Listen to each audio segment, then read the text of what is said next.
I'm sorry. But seeing that last part with him with the Morbius thing. Oh, Yeah. I'm Dr. Morbius. I'm Dr. Michael Morbius. Yeah, That's your service. switch. Yeah, that kind of Jekyll, Mr. Jekyll. And that's what I said. Dr. It's Hyde. very Dr. Jekyll, Mr. Yeah. Hyde. And that's something that I really love. So those that know me, or maybe I haven't mentioned on here, I love watching trailer reaction videos. I don't know what it is. I guess it's just something. I do too.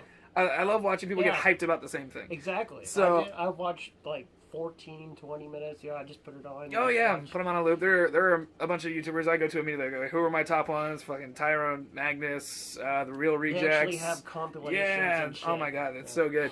So, but I also learn a lot and everything. Yeah. Like I learn so many things because we do this podcast, and I don't claim to know everything when it comes to comics. I do this. We don't know shit. No, part of the reason I do this is because I learn a lot. The beautiful thing about comics is that there's so many things to learn. So I've learned a lot when it came to like Morbius and stuff like that, and there's shit you don't see in the background. People give like Disney and like all these other shit, like James Gunn shit and stuff, but he takes like Polka Dot Man. Yeah. Nobody knows the fuck who he is. It makes him like a fucking badass character. Just with Morbius and stuff. I mean, we know about Morbius, but he's not really like talked to. Yeah. And, that sort of brought up. So. Right. Yeah. Yeah, absolutely. And like they kind of talk about the whole. One thing I really love that somebody said watching a reaction is that there is no villain in this movie. It is literally a Dr. Jekyll and Mr. Hyde story where he is taking the human side of himself and he's trying to do good. He's trying to cure people that have the same kind of disease he has while also fighting the monster inside. So, I mean, there might be some kind of villain, but the real villain is himself. Yeah. And I think that's really going to show in this movie, and I'm super excited about it. That's kind of Morbius' thing. He's actually battling himself throughout the comics. So. Right. Yeah. And I think that's going to be really cool. And when it comes to Jared Leto, I agree that this is, like I said, I think it's more up his wheelhouse. Because when I think of Jared Leto, I think of the good old days. I think of 30 Seconds to Mars. I think of Beautiful Lie, 30 Seconds to Mars, 2005. The best 30 Seconds to Mars album, in my opinion.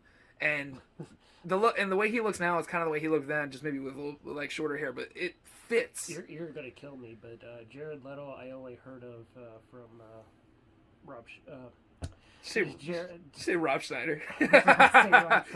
Zack Snyder. Zack Schneider. Zack Schneider's, debacle.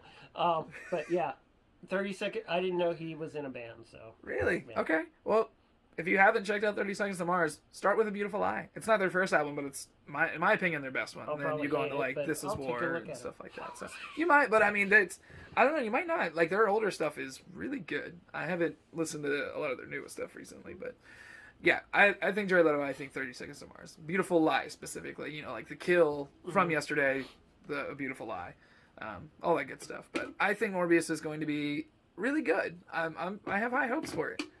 And, probably not as good as Venom, but I think it might be up there.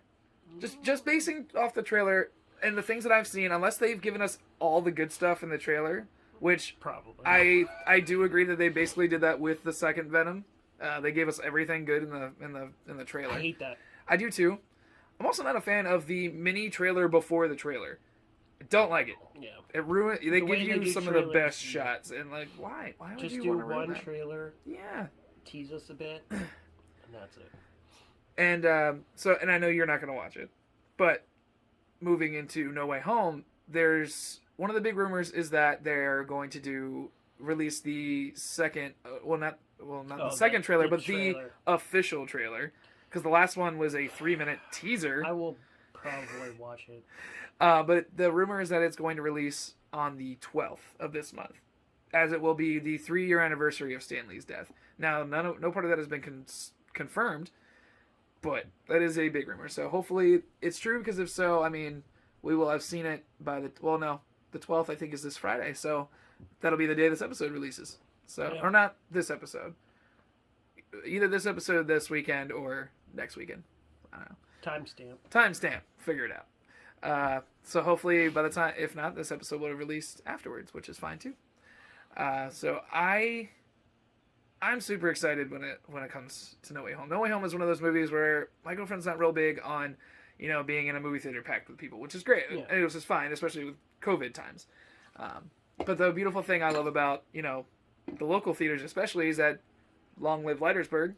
Leitersburg is finally open. Warehouse finally bought it. And they are in phase 1 of their open. Though, not a sponsor, but man, Cinemas. Oh, yeah. Top-notch shit. Because I go to Regal. Yeah, I've been Only because I got the, not a sponsor, but the Regal subscription. Oh, okay. $18.90. I can see any movie at any point, at any time, as many times as I want. Right. So, fuck yeah. Okay. Because Resident Evil comes out. Yes. And Ghostbusters Afterlife. Yep. And there's some movies, like, I think Ghostbusters 84 is in Regal. Is it in Regal right now? Yeah, Okay. So. Yeah, I know they're doing some older stuff, too. I guess there hasn't been enough newer movies to just kind of fill the auditoriums, which is fine. Because it's nice to see older movies in theaters and stuff. I missed out on seeing the first Scream movie in Regal, which I was kind of bummed about. But yeah, No Way Home. No Way Home. I'm going to buy tickets for the first showing for that Thursday, like the day before it comes out. Which I've already told her, and she's like, okay. And the beautiful thing about that is with like Leitersburg, they do like if you buy like 2 tickets, they have to put an empty seat in between. Oh. So like you and your wife are sitting here. There's an empty seat on your side and an empty seat on her side.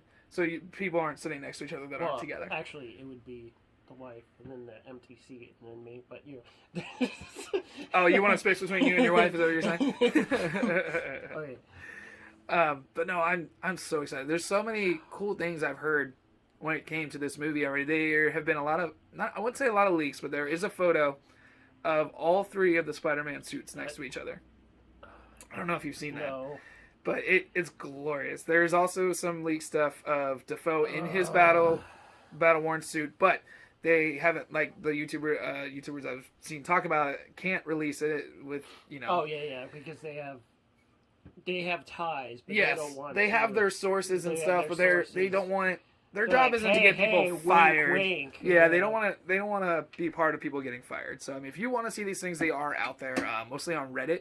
From what I understand, is the place to go. Check that shit out. I never go on Reddit. I haven't been on Reddit in a long time. So, this movie might be my favorite movie of all time. Oh my god, it's gonna be insane. I haven't been this hyped for a movie probably. I don't know. I guess it's been a while. Probably since like Endgame levels. Like Endgame. Infinity War and Endgame were the movies that I was like, okay, I know what time the tickets are going to release. I'm going to step off the bathroom like 10 minutes before and just start like hitting that shit. Like I need this shit as soon as it releases. So that's the way it's gonna be for Spider-Man. Well, this is like Spider-Man Endgame as well. Essentially, because they're and this is such a beautiful way to do it because they've been so something I asked a buddy of mine at the warehouse was, do we think that they're going to bring? Do you remember the man in the hat that was basically trying to bring together the Sinister Six in the Amazing Spider-Man universe? No. Okay. Well, there was a guy that would show up. He showed up at the end of the first Spider-Man movie, and he showed up talking to Harry Osborn when he was locked up, I think, in Ravencroft. Oh, you mean at Andrew Garfield's Yes.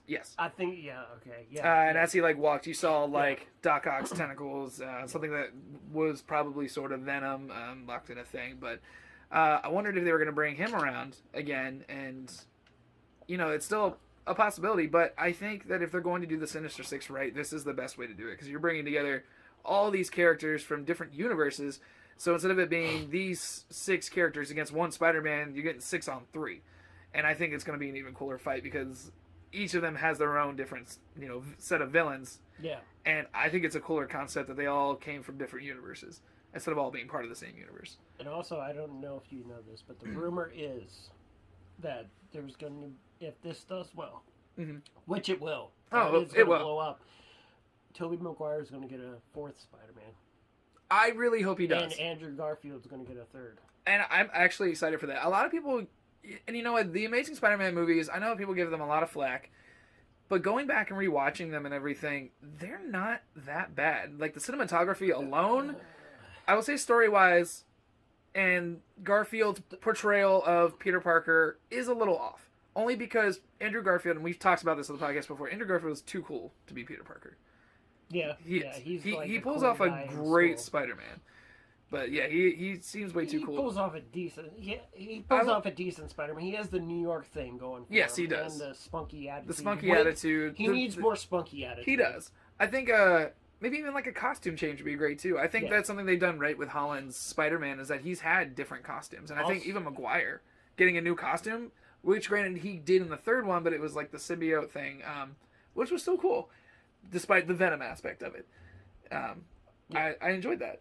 Also, I think what drags like Garfield's Spider-Man down, the script, and and also like the Rhino thing, the Rhino decision. Oh, and there was another, and the Green Goblin decision. Just that relationship, just out of nowhere, just that Harry and Peter just going at it like that out of nowhere. And right. He's a horrible actor. Harry, he's a fucking horrible. I'm sorry. But I did like him more, and I forget the actor's name, but I liked him more in Chronicle. If you saw Chronicle, no, I haven't. It's good. I enjoyed Chronicle. The acting needs to be better, and bring up the spunkiness if you're in this, Andrew.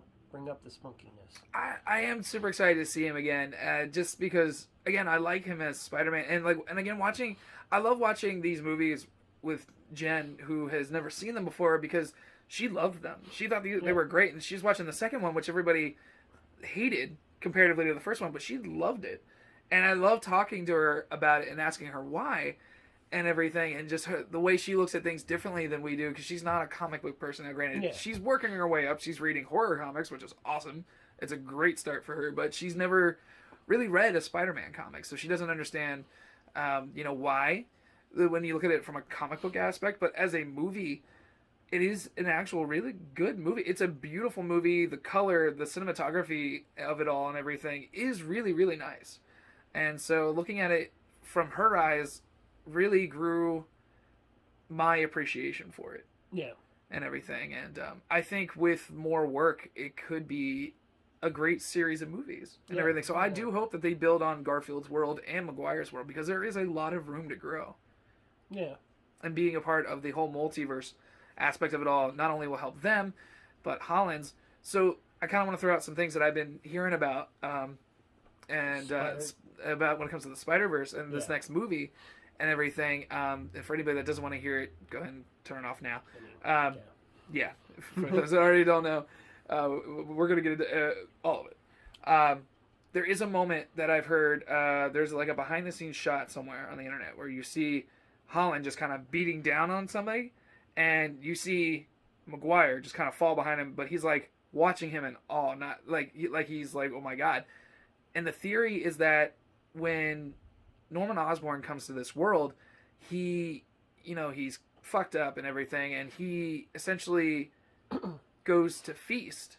I don't know if you remember Feast from the games and stuff like that, where Aunt May is working with like the homeless people. It's like a homeless shelter. Oh, the homeless shelter. Yeah, Feast. So they're bringing Feast into it. Okay, cool. Right. And so he's going there, and he eventually finds Holland's Aunt May.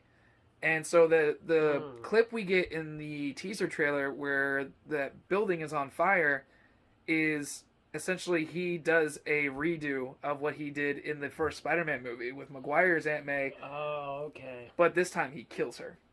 Ooh. So that's his trigger switch. Yes. Yep. So he kills her, and like he does like the thing he did in the first one too, where he was like, remember when he was like in like that blanket and he's all like wrapped up and shit. Yeah. Like pretending to be like a victim. He does that again. Oh my god! Which all of the references, I'm all for it. So yeah, I'm all for that.